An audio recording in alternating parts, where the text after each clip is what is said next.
வணக்கம் சார். வணக்கம். உச்சநீதிமன்றம் சமீபத்தில் ஒரு தீர்ப்பு ஒன்று சொல்லியிருக்கு. திருப்பரங்குன்றம் வழக்கில் கடந்த 500 ஆண்டுகளாக தீபம் ஏற்றுவது மலை உச்சியில் இருந்த தீபத்தூண்ல.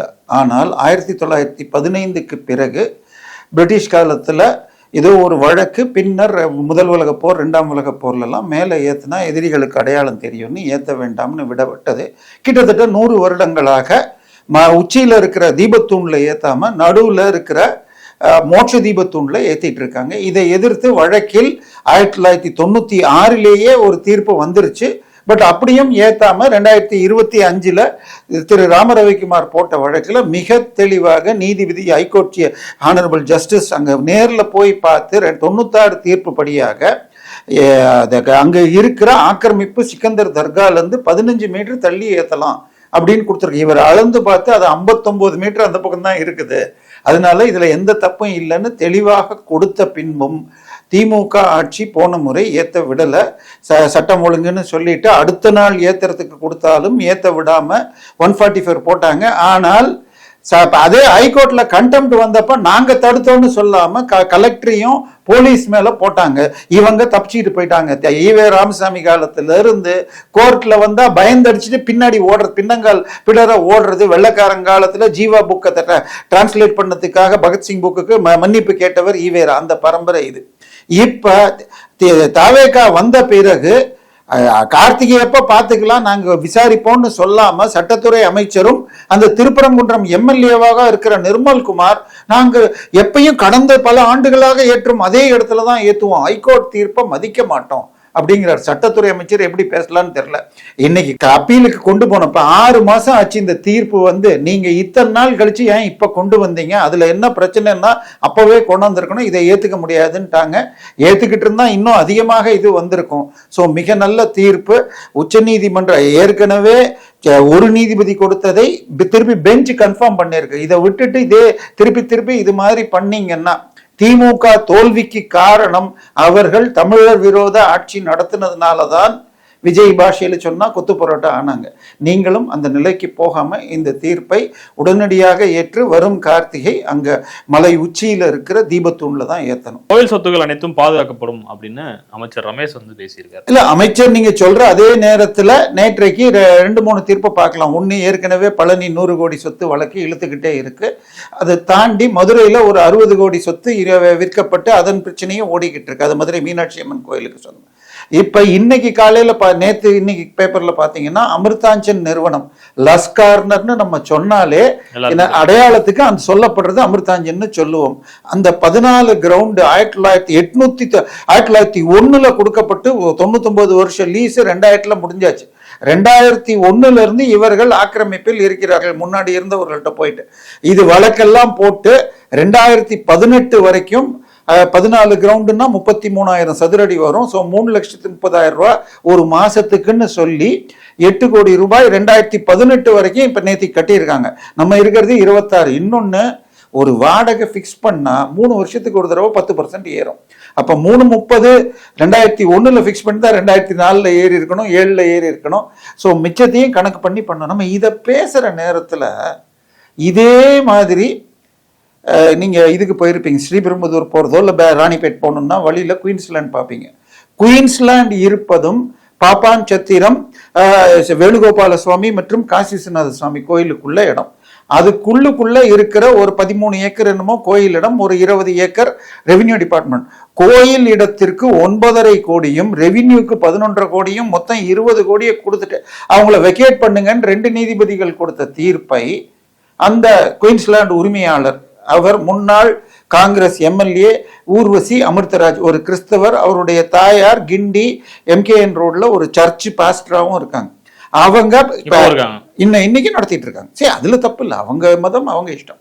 ஆனால் இந்த இடத்துக்கு இன்னும் 2 நீதிபதிகள் கொடுத்த தீர்ப்பா ஒரு நீதிபதி கிட்ட போய் இது ரெவென்யூ இடமா இதுவா, உங்க பிரச்சனையை முடிச்சப்பறம் என்கிட்ட வாங்க.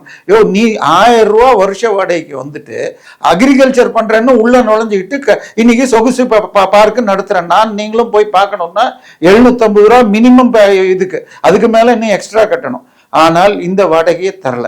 சரி, அதைத்தான் விடுங்க ஐயா. பக்கத்துல இன்னொன்னு இருக்கு, சென்ட் ஜான்ஸ் இன்டர்நேஷனல் பள்ளி. அது தினத்தூதுன்னு ஒரு பத்திரிகை இருந்துட்டு இருக்கும்.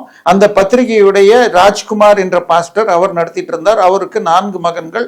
அவங்களும் பல பள்ளிகள் இங்க வேலப்பஞ்சாவடி, வில்லிவாக்கம், இங்கெல்லாம் குளத்தூர் இங்கெல்லாம் நடத்திட்டு இருக்காங்க. அந்த பள்ளி குயின்ஸ்லாண்டுக்கு அடுத்த பில்டிங்கே அதே பெங்களூர் ஹைவேல இருக்கும். 2023 நவம்பர் மாதம் ஒரு திடீர்னு பார்த்தா பேப்பர்ல செய்தி வருகிறது, பூந்தமல்லி அருகே தனியார் பள்ளி 23 கோடி வாடகை பாக்கி என்று சீல் வைக்கப்பட்டது. உள்ளுக்குள்ள படிச்சா பேரே இல்லை. அதுக்கப்புறம் டீட்டெயில்டா படிச்சா முன்னால இருக்கிற 5 ஏக்கர் மாத்திரம் வாடகைக்கு லீஸுக்கு எடுத்து 23 கோடி 2013 வரைக்கும் வாடகை பாக்கி. ஆனால் இவங்க 5 ஏக்கரை வாடகைக்கு எடுத்துட்டு பின்னால இருந்த 20 ஏக்கர் இனாம் லேண்டுங்கிறார். அந்த இனாம் லேண்டுங்கிறது வேற எதுவும் இல்லை, பாப்பாஞ்சத்திரம் காசி விஸ்வநாதர் கோயில் இடம். அது 178 ஏக்கர் 1878 வெங்கடப்ப நாயக்கருங்கிற ஜமீன்தார் எழுதி கொடுத்த இடம். சோ அதுக்கு இப்ப 5 ஏக்கருக்கு 23 கோடி, பட் பின்னாடி இருக்கிறதுக்கு பாதி ரேட்டுன்னு வச்சாலே 20 ஏக்கருக்கு உங்களுக்கு 40 கோடி வரும். சோ அது தவிர 2013 இருந்து 2023 கிட்டத்தட்ட 100 கோடிக்கு மேல. இது யாருன்னு பார்த்தால் ஆவடியுடைய தாவேகா எம்எல்ஏ ரமேஷ்குமார்னு பேரு. ஆனால் நீங்க கூகுள்ல போய் தினத்தூது பிஷப் ராஜா அப்படின்னு போட்டா அவர் பேர் வருது. சோ அவங்க குடும்பம் 100 கோடி வாடகை பாக்கி வச்சிருக்கு. இதை என்னைக்கு சார் வசூல் பண்ணுவீங்க? கவர்மெண்ட் இடத்துக்கும் ஒரு 40 கோடி, கோயில் இடத்துக்கு 60 இருந்து 80 கோடி வாடகை பாக்கி இருக்கு. சரி, இதெல்லாம் விட்டுருங்க ஐயா. நம்ம இது இது ஈகா தியேட்டருக்கு கொஞ்சம் எதிர்த்தாப்புல போனீங்கன்னா பச்சையப்பாஸ் காலேஜுக்கு முன்னாடி இப்ப ஏகாம்பரேஸ்வரர் பள்ளின்னு நடத்துறாங்க. அந்த பள்ளி முன்னால ஒரு தனியார் ட்ரஸ்ட், இன்னைக்கு பட்டாபிராம்ல இருக்கிற இந்து காலேஜ் குரூப் ஒரு அவங்க எடுத்து நடத்தி 13 கோடி வாடகை பாக்கி. மெட்ரிகுலேஷன் பள்ளி நடத்தி இன்னைக்கு வரைக்கும் வசூல் பண்ணல. அவங்கள காலி பண்ணிட்டு அரசாங்க செலவுல இன்னைக்கு நீங்க கோயில் செலவு பண்ணி பள்ளிக்கூடம் நடத்துறீங்க. அந்த 13 கோடி எப்ப வசூல் பண்ணுவீங்க? வாடகை பாக்கியோ ஆள் ஆக்கிரமிச்சிருந்தால் குண்டர் சட்டத்துல கூட கைது பண்ணலான்னு ஹைகோர்ட்ல தீர்ப்பு இருக்கு. என்னைக்கு ஆவடி எம்எல்ஏ திரு ரமேஷ்குமார் அல்லது பிஷப் தினத்தூது ராஜா ஃபேமிலி கிட்ட இருந்தோம் இந்த இது ஹிந்து காலேஜ் குரூப்ல இருந்து என்னைக்கு வாங்க போறீங்க? என்னைக்கு திரு இது ஸ்ரீவைகுண்டம் முன்னாள் எம்எல்ஏ கிட்ட இருந்து வாங்க போறீங்க? இது மாதிரி வாடகை பாக்கி. இதுவும் இதே கபாலீஸ்வரர் கோயிலுக்கு இது வந்து கபாலீஸ்வரர் கோயிலுக்கு உரிமையான சொத்து. அந்த கோயிலுக்கு எழுத்தாப்புல இருக்கிற இது அதுக்கு மயிலாப்பூர் கிளப்பா இருக்கட்டும் அல்லது கிரீன்வேஸ் ரோட்ல இருக்கிற ஒய்எம்சி, அப்படி ஒன்னொன்னையும் எடுத்தா பல 100 கோடி வாடகை பாக்கி வரும்.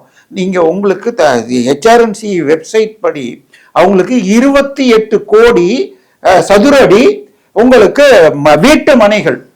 ஒரு ஸ்கொயர் ஃபீட்டுக்கு 5 ரூபா போட்டாலே 125 கோடி. ஒரு வருஷத்துக்கு 1400 கோடி. இவங்க மொத்தமே 200 கோடி தான் வருஷத்துக்கு வராங்க. இது தவிர கமர்ஷியல் பில்டிங், அக்ரிகல்ச்சர் இதெல்லாம் இருக்கு. ஸோ இந்து சமய அறநிலைத்துறை என்பது கொள்ளையர்களின் கூடாரமாக இருக்கிறது. இதுல நேற்றைய தினம் ஒரு பத்திரிகை என்ன சொல்லுது, அந்த பழனி கேஸ்ல மீதி ஒளிஞ்சுக்கிட்டு இருக்கிறவங்களையும் நீங்க சரண்டர் ஆகுங்க, நான் காப்பாத்துறேன்னு சொல்லிட்டு சேகர் பாபுவிற்கு வலது கையாக செயல்பட்ட அந்த அன்னைக்கு கமிஷனர் இன்னைக்கு துறை செயலாளர் சொன்னதாக பத்திரிகை செய்தி வருது.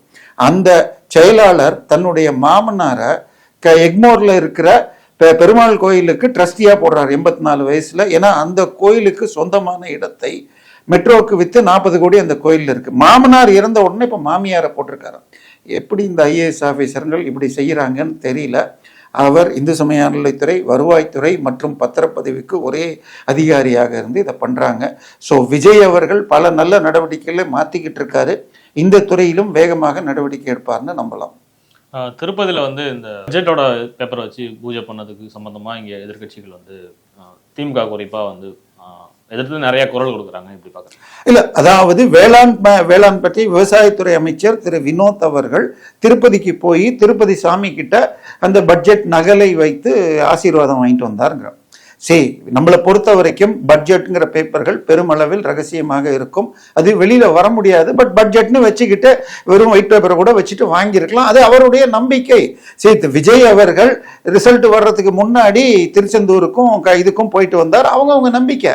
ஆனால் போன ஆட்சியில இதே வேளாண்மை பட்ஜெட்டை வேளாண் துறை அமைச்சராக இருந்த எம்ஆர்கே பன்னீர்செல்வம் போய் திரு கருணாநிதியுடைய பிண உடலை கல்லறையில போய் வச்சுட்டு வந்தார். அன்னைக்கெல்லாம் வாயை திறந்துட்டு இருந்தீங்களா? அன்னைக்கெல்லாம் உப்பு போட்டு சோறுது இல்லையா? யார்? இந்த சு வெங்கடேசன். அதுக்கப்புறம் இது சிபிஐ செயலாளர் இது வீரபாண்டியனா. அதுக்கப்புறம் ஓசிச்சோருன்னு அவர் அழகிரி மகன் சொன்ன திரு வீரமணி இவங்க எல்லாம் பேசுறாங்க. நான் சொல்றேன் இது வேணாங்க ஐயா. இந்த தாவேக ஆட்சி பதவியேற்று சட்டசபை கூடின உடனே சட்டசபைக்குள்ள விவிலிய வசனத்தை எடுத்து சபாநாயகர் பேசினாரு. அப்ப என்னைக்காவது கண்டனம் தெரிவிச்சீங்களா? சரி, அது கூட ஒரு 15 வருஷமா இது பதவி இல்லாம ஜெயிச்சு வந்ததுல தன்னுடைய நம்பிக்கையை சொன்னார்னு எடுத்துப்போம். ஒரு அமைச்சர் IUML சார்பாக ஷாஜகான்ற அமைச்சர் பதவியேற்று தன்னுடைய அலுவலகத்துல உட்கார்றதுக்கு முன்னாடி ஒரு அரேபிய மௌல்வியை கூட்டிட்டு வந்து அந்த மத அரேபிய துவாவை ஓதிட்டு பதவி, இதை எவனாவது கமெண்ட் அடிச்சீங்களா? என்ன சார் இது? உங்களுக்கு எல்லாம் வெக்கமான சூடு கிடையாது. இந்த வெங்கடேசா இருக்காரு, நம்ம இது அதாவது நேரு அவர்கள் இந்திய சுதந்திரம் அடைஞ்ச பிறகு பதவி ஏற்புன்னா என்ன அப்படின்னு ஒரு கேள்வி வந்த பொழுது பதவி ஏற்கிறப்ப செங்கோலை வாங்கணும், இதுதான் இந்திய தமிழ் மரபு அப்படின்னு சொல்ல இங்க இருந்து தர்மபுரம் ஆதீனத்திலிருந்து கொண்டு போய் அன்னைக்கு ஸ்பெஷல் பிளைட்ல அன்னைக்கு தஞ்சாவூர் கோயில் பிரசாதத்தை எடுத்துட்டு பூவோட அன்னைக்கெல்லாம் பிளைட் ஏற்பாடு பண்றது அவ்வளவு ஈஸி இல்ல. இன்னைக்கு செந்தில் பாலாஜிக்கு ரைடு போனா அடுத்த நிமிஷமே இது விசாகன் எங்கேயோ தப்பி போயிட்டாரு, உதயநிதி ரத்தீஷ் தம்பி தப்பிச்சுட்டு போனாரு சார்ட்டர்ட் பிளைட்ல. அன்னைக்கு சார்ட்டர்ட் பிளைட் 47 எவ்வளவு கஷ்டம் நினைச்சுப்பாரு. அப்படி ஏற்பாடு பண்ணி கொடுத்தத நேரு அவர்களுடைய உதவியாளர்கள், நேருக்கு தெரிஞ்சிருக்கும்னு நான் சொல்லல, அதை வாக்கிங் ஸ்டிக்னு தூக்கி போட்டு வச்சிருந்தாங்க.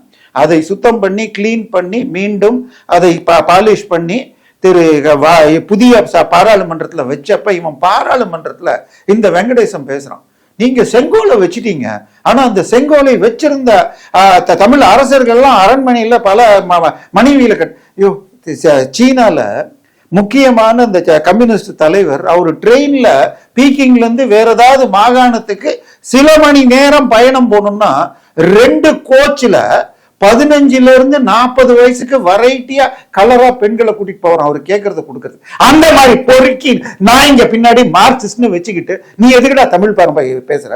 உனக்கு தைரியம் இருந்தா அப்பவே கண்டிச்சிருக்கணும், அரபிய துவா ஓதுனப்ப கண்டிச்சிருக்கணும், இல்ல விவிலிய வசனம், இல்ல கருணாநிதி கல்லறையில வச்சு அந்த பட்ஜெட்ல என்ன பணம் கொட்டுமா? சார், நம்பிக்கையை கொச்சை பண்ணாதீங்க. இன்னொரு மதத்தை நீங்க மதிக்கிறீங்கன்னா தமிழர்களுடைய இந்து சமயத்தையும் மதிக்கணும். இது முழுக்க முழுக்க தமிழர் விரோத துவேஷம், மக்களை பிரிக்கணும். அதை விட விஜய் மீது செக் வைக்கணும். திமுக இருந்து 25 கோடி காசை வாங்கிட்டு அதை அவங்க ஐடில சொல்ற வரைக்கும் மறைச்சவங்க மீண்டும் திமுகவோடையும் உறவு இங்கேயும் ஆதரவுன்னு சொல்லிட்டு திமுகவோட சேர்ந்து ஆட்சியை கலைக்கிறதுக்கு நாங்க இருப்போங்கிற ஒரு சமிகை தான் இந்த மாதிரி கமெண்ட்டுகள். இதை புரிஞ்சுக்கிட்டு தான் விஜய் ஏற்கனவே 6 எம்எல்ஏக்கள் அதிமுகவில் இருந்து இருந்துட்டார். இன்னும் 8 எம்எல்ஏக்கள் 4 பேர் திமுக இருந்தும் 4 பேர் அதிமுகவில் இருந்தும் நாளைக்கு திரு சபாநாயகருக்கும் 4 எம்எல்ஏக்களுக்கும் உள்ள அந்த இதுல சுமூகமாக முடிந்தால், அது வரைக்கும் யாரையும் ராஜினாமா பண்ண வேணாம்னு வச்சிருக்காங்க. விரைவில் 8 எம்எல்ஏ கொண்டு வந்து இடைத்தேர்தல் வந்துச்சுன்னா கம்யூனிஸ்ட் ஆதரவு இல்லாமையே அவர் ஆட்சி அமைக்க முடியும். ஸோ கம்யூனிஸ்டுகளும் திகாவும் இப்படி பேசுவது தமிழர் விரோதம், தமிழர்களிடம் வெறுப்பு பிளவு உணர்வு தூண்டுறது. இதற்கு FIR போடலாம். என்னை பொறுத்த வரைக்கும் போட்டு அவர்கள் மன்னிப்பு கேட்கிற வரைக்கும் விடக்கூடாது. நன்றி சார். நன்றி.